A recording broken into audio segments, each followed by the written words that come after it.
Gracias. Y nosotros continuamos precisamente en esa actualidad que se mueve minuto a minuto, ahora desde un enfoque económico. Y para ello me acompaña en nuestros estudios en Bogotá Juan Pablo Lucumí. Juan Pablo, buenos días. Aquí estamos para seguir revisando este tema. Así es, y miremos sobre todo las reacciones bursátiles, cómo se están comportando los mercados, sobre todo ahora que se confirmó la victoria de Donald Trump.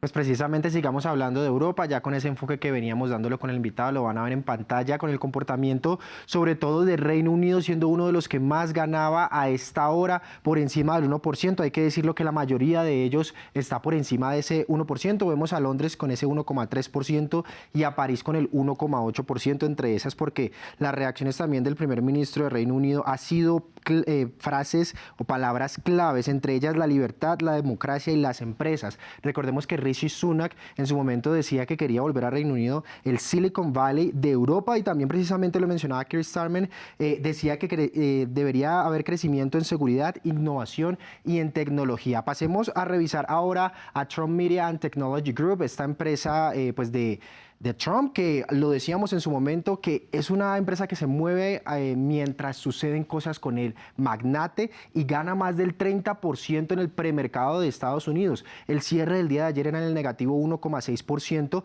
pero hoy pues en estas operaciones previas al mercado va ganando muchísimo más. Una empresa también cercana a Trump es Tesla, que también en ese premercado ve un crecimiento, ve unas ganancias bastante considerables, por encima del 14%, y precisamente él, el magnate de Elon Musk, fue uno de los pocos que hizo ese apoyo a Donald Trump, uno de los grandes, el hombre más rico del mundo, y pues ahí ve beneficiado también. Él ha dicho que el panorama junto con Trump va a ser positivo para Estados Unidos. Veamos el Bitcoin, que también genera noticias a esta hora de la mañana porque ha tenido ganancias por encima del 8% y por primera vez llega a ese rango de los $75,000 en 24 horas, pues ha superado ese 8%, se ha moderado ya hasta el momento, y pues justamente quiero que veamos en pantalla ese gráfico histórico de lo que ha sido Bitcoin hasta la fecha, en donde pues ha roto esa barrera de los $75,000. Lo puede ver, el anterior pico fue hace 267 días, en marzo, cuando el pico era por allá en $67,000, pero pues ha subido muchísimo más y es una de las principales historias del momento, o más bien, una de las principales noticias el día de hoy. Ese es el comportamiento bursátil hasta ahora. Bueno, y ahora precisamente concentrémonos en el déficit y de cómo se puede comportar de aquí en adelante, sobre todo si prosperan las propuestas de Trump. Así es, veámoslo, porque la Oficina de Presupuesto del Congreso estimó un déficit federal de $1,8 billones para el año fiscal 2024. Es el más alto en la era posterior al COVID, ya que los costos de los intereses de la deuda aumentaron drásticamente y los desembolsos también aumentaron para los créditos fiscales de la Seguridad Social, Medicare y el Seguro de Salud. El año fiscal cierra cada 30 de septiembre, es decir, ya estamos en un nuevo año fiscal, comenzó a partir del 1 de octubre. Ese mismo comité estima que los déficits de referencia, que suponen que no habrá cambios en las leyes actuales, cerrarán en $22 billones en los próximos 10 años. Y aquí podríamos hablar de, al menos la encuesta antes de conocerse que Trump era el ganador, hablaba de un panorama para los dos candidatos. La agencia Reuters, por ejemplo, hizo una compilación de al pronosticar que pues para los próximos 10 años, bajo la presidencia de cada partido, pues cuánto gastaría cada uno, y pues lo que también dejaría de recibir por impuestos, y cuánto ahorrarían o recibirían por impuestos adicionales. Allí se estima que los planes de Trump podrían acumular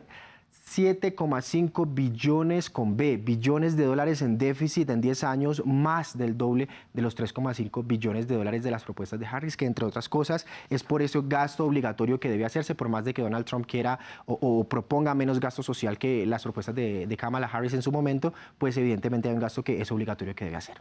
Y hablando de las propuestas que tuvieron durante su campaña presidencial, tenemos que hablar, por supuesto, de la inflación, que fue ese caballito de batalla de Donald Trump. ¿Cómo se ha comportado entonces esta en Estados Unidos? Pues mire que en este momento el panorama le va a beneficiar evidentemente a Donald Trump, pero en su momento eran argumentos que no eran del todo ciertos. Él hablaba de una inflación disparada, cosa que pues no es así, porque durante la administración de los demócratas, sí, evidentemente en junio de 2022 hubo un pico al 9,1%, el más alto en 4 décadas, pero pues hay que decir que también junto con cuando elevaron las tasas de interés, controlaron esa inflación hasta llegar llegar hasta el 2,4%. Es decir, cada uno de esos argumentos cuando él decía que la inflación estaba disparada, pues en el momento actual no es así. Hay que hacer una diferenciación con el costo de vida.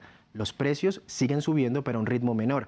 El costo de vida pues es mucho más elevado. No es lo mismo, por ejemplo, la inflación que tiene Estados Unidos, que es un 2,4%, un nivel bajo, a compararla con el costo de vida de Suiza. Aunque tenga la misma inflación, pues el costo de vida en este país europeo va a ser mucho mayor. Hay que hacer importante la diferenciación ahí. Y también con la tasa hipotecaria, que estaba en un 3%, que es una de las más importantes, ahora está a un 7%. Y hay que decirlo que en este panorama, en tema inflacionario, en el día de hoy, miércoles y jueves, va a estar reuniéndose la Reserva Federal de Estados Unidos a ver si hace otro recorte de 50 puntos básicos en las tasas de interés. La encuesta Gallup en octubre dijo que el 54% de los votantes creía que Trump iba a mejorar la economía con ese panorama de poder tener como mayor control hacia pues esta esfera como tal, y cargando contra Harris, en el que decían que ya estuvo en el poder y que pues no se vio tantos resultados económicos. Ya miraremos entonces, Juan Pablo, qué pasa en estos próximos 4 años. Gracias por esta explicación de la economía estadounidense. Seguiremos hablando de números, claro que sí, más adelante. Así es.